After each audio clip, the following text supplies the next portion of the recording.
Experience Niagara Falls with our full-day tour from Toronto.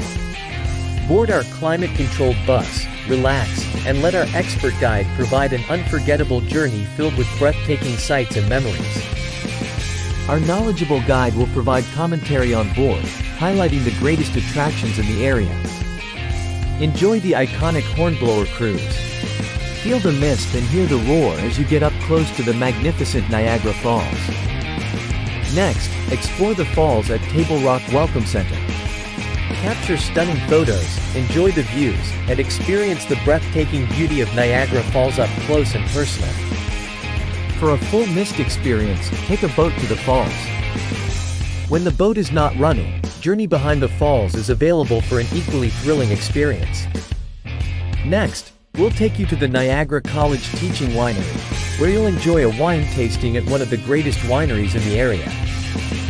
Savor the flavors and learn about the winemaking process from the experts. The tour continues to the charming town of Niagara-On-The-Lake, known for its boutique stores and historic landmarks. Stroll through the picturesque streets and soak in the quaint atmosphere.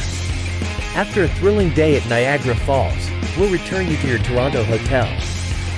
Enjoy a seamless, unforgettable adventure. Book now. Don't forget to like, subscribe, and hit the bell icon.